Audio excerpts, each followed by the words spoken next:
Jeremiah chapter 16. No marriage for Jeremiah.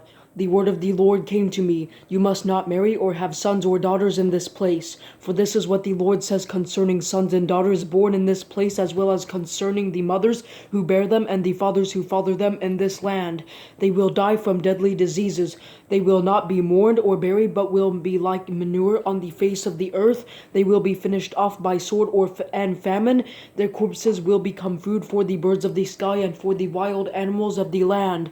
For this is what the Lord says. Do not enter a house where a mourning feast is taking place. Do not go to lament or sympathize with them, for I have removed my peace from these people. This is the Lord's declaration. As well as my faithful love and compassion, both great and small will die in this land without burial. No lament will be made for them, nor will anyone cut himself or shave his head for them.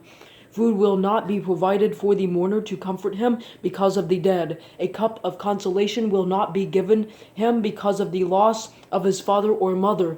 You must not enter the house where feasting is taking place to sit with them to eat and drink. For this is what the Lord of hosts, the God of Israel, says. I am about to eliminate from this place, before your very eyes and in your time, the sound of joy and gladness, the voice of the groom and the bride, abandoning the Lord and his law.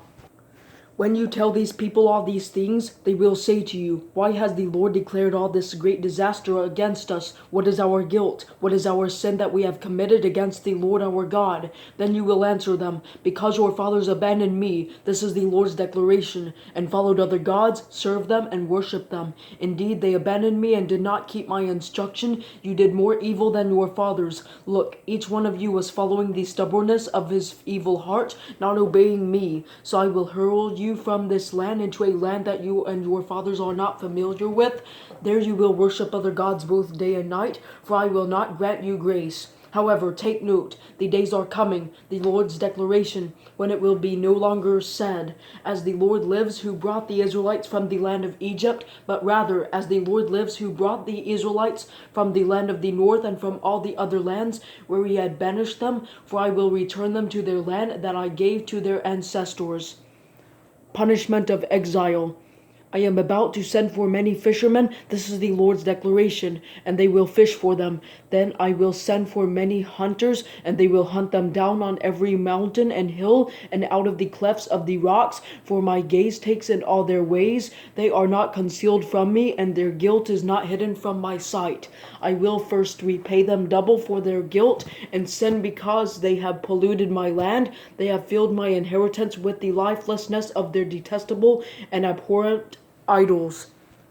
Lord, my strength and my stronghold, my refuge in a time of distress, the nations will come to you from the ends of the earth, and they will say, our fathers inherited only lies, worthless idols of no benefit at all. Can one make gods for himself? But they are not gods. Therefore I am about to inform them, and this time I will make them know my power and my might. Then they will know that my name is the Lord.